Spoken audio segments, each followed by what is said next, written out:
Hello everyone, Boss here, and welcome back to Boss Economic World, where we slice and dice the economic headlines to see what's really inside the sausage. Today is November 11th, 2025. Now, in some parts of the world, today is Singles Day, a glorious festival of consumerism where people buy everything from flat-screen TVs to a year's supply of instant noodles. It's a celebration of economic activity. Here in the United States? For the last 41 days, our government's main economic activity has been, well, inactivity. A record-setting government shutdown that has made the legendary 35-day shutdown of 2018 look like a brief lunch break. The headlines you're seeing today are all about relief. Shutdown to end. Senate reaches deal. Government reopens. And on the surface, it sounds like the fever has broken. The Senate just voted 60-40 to pass a temporary funding bill. Speaker Mike Johnson says the House will pass it, Donald Trump has his pen ready to sign it, and by Wednesday, the great American bureaucratic machine is supposed to lumber back to life. But here at Boss Economic World, we don't just read the press release. We read the fine print. And when you look closely at this deal, it starts to look less like a peace treaty and more like a temporary ceasefire in a war that's about to get a whole lot uglier. This wasn't a negotiation, it was a hostage situation. And the supposed rescue mission? Well, let's just say they left a few key hostages behind and paid the ransom with a check that might bounce. So today, we're going to unpack the full picture. First, we'll look at the astronomical, and frankly infuriating, economic cost of this 41-day political soap opera. Second, we'll dive into the high-stakes poker game that was played, who bluffed, who folded, and what the real jackpot was. And finally, we'll look at why this end is really just the beginning of America's next, and potentially bigger, economic crisis. Let's get into it. Let's start with the bill. Not the one they just passed in Congress, but the one you, me, and every other American is now on the hook for. The White House's own Office of Management and Budget will likely release a sanitized number in a few weeks, something in the ballpark of $20 billion in direct costs, lost productivity from furloughed workers, late fees on government contracts, that sort of thing. That's already a staggering amount of money to light on fire for no reason. It's enough to fund the National Science Foundation for 2 full years. But the real cost? The true economic damage? It's an order of magnitude higher. When you factor in the cascading effects on the private sector, we're looking at a figure that's likely north of $200 billion. Where does that number come from?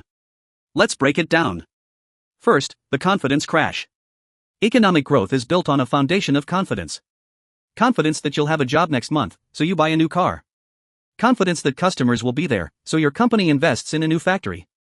This shutdown took a sledgehammer to that foundation right at the worst possible time, the lead up to the holiday shopping season. Consumer confidence indexes, like the one from the University of Michigan, have plummeted to levels not seen since the depths of the 2008 financial crisis. Retail federations are now forecasting the weakest holiday sales growth in over a decade. Why? Because you don't book a vacation or buy a new iPhone when you see headlines about 42 million people potentially losing their food aid and air traffic controllers talking about a meltdown. The shutdown created a cloud of uncertainty, and uncertainty is the poison pill of consumer spending, which, need I remind you, is 70% of the US economy. We're talking about at least $50 to $60 billion in lost retail and service spending in Q4 alone.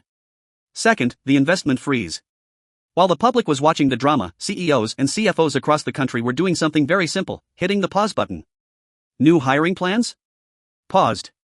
Capital expenditure on new equipment? Paused. Expansions? Paused. Why would you invest millions in a new project when you can't even get the necessary permits from a closed federal agency? Or when you don't know if the government, your biggest potential client, will even be able to pay its bills? We saw this in real time. Government contractors, a massive industry, had to furlough hundreds of thousands of their own employees. The Small Business Administration wasn't issuing any new loan guarantees, grinding small business formation to a halt. The cascading effect is massive. A conservative estimate from analysts at major investment banks puts the cost of this delayed and cancelled private investment at around $75 billion. Third, the global humiliation factor. This is harder to quantify, but it might be the most damaging of all. For decades, the world has operated on one simple premise: US government debt, treasury bonds, are the safest asset on the planet. The risk-free rate is the bedrock of the entire global financial system. This shutdown, for the second or third time in a decade, introduced the one thing that should never be associated with US treasuries: political risk. Global investors, watching this circus, start asking a very dangerous question: is the US government a reliable borrower? We saw the beginnings of an answer. The credit default swap market, which is basically where investors buy insurance against a default, saw spreads on US debt widen significantly.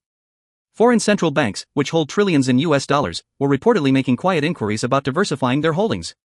Credit rating agencies like Moody's and Fitch, who had already put the US on a negative watch, are now all but certain to issue another downgrade.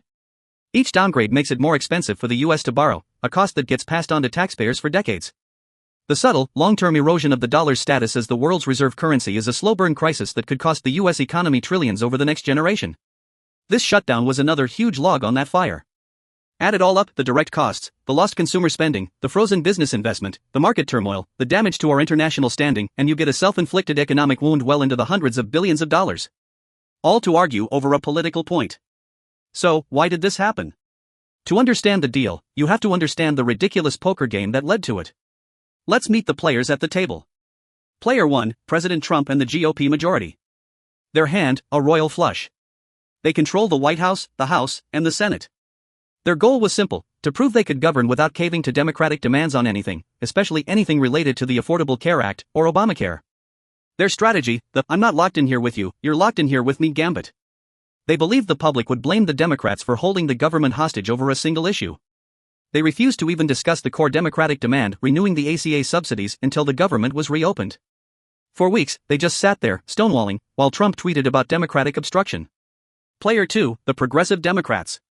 Their hand, a pair of twos, but they played it like a full house. They have very little structural power. Their only leverage was the must-pass government funding bill. Their strategy, the moral high ground, bluff.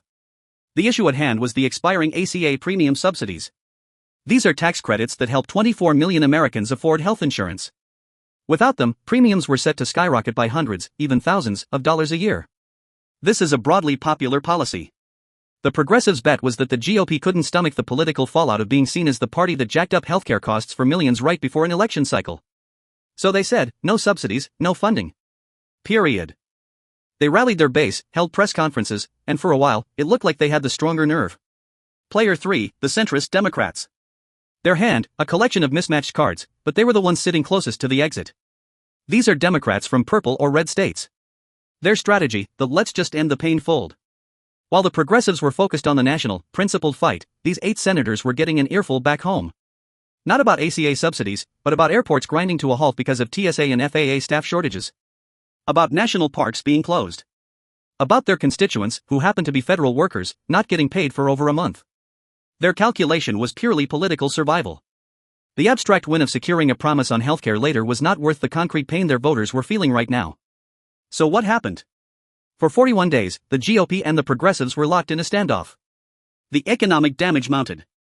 Polls, as the article notes, started to show the public blaming the Republicans more. The stories of 42 million people on SNAP benefits, food stamps, having their aid cut off were becoming a political nightmare for the Trump administration.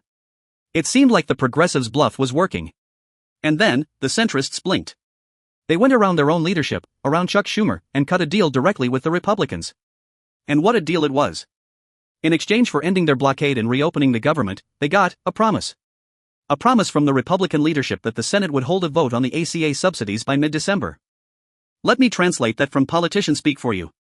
That's like a mugger taking your wallet and then saying, "Tell you what, I promise to have a discussion with my crew next month about whether we should give it back." There is no guarantee the vote will pass.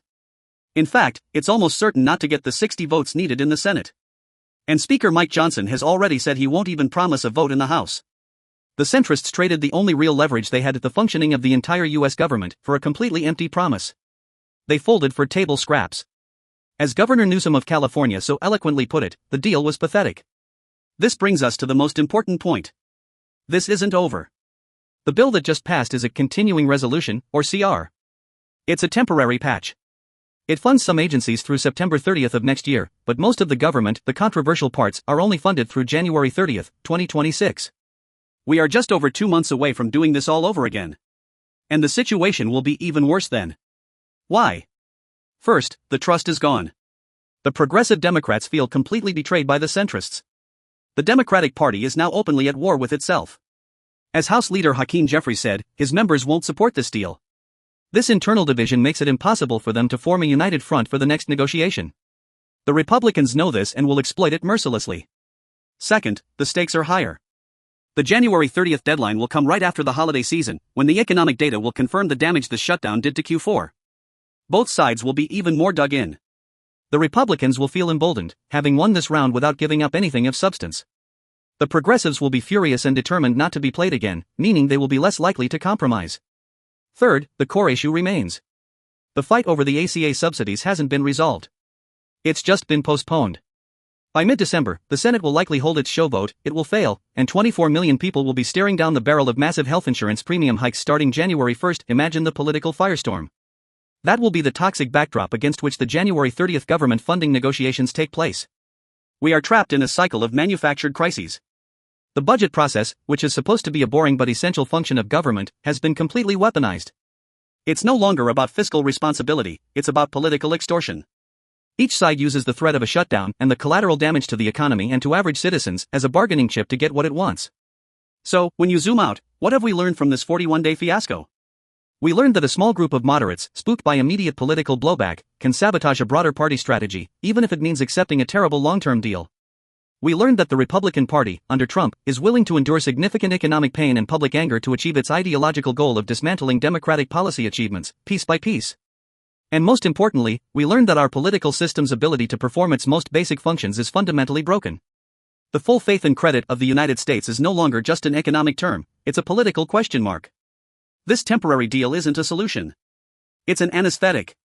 It numbs the pain for a few weeks, but the underlying disease, a political class that prioritizes brinkmanship over governance, is metastasizing. The government will reopen, federal workers will get their back pay, and the news cycle will move on. But the $200 billion bill is real. The damage to our global standing is real. And the certainty of another, even more vicious, fight in just a couple of months is very, very real. Don't celebrate the end of the shutdown. Prepare for the next one. That's all for today. Don't just watch the headlines, always look for the full picture. I'm Boss, and this has been Boss Economic World. We'll see you next time.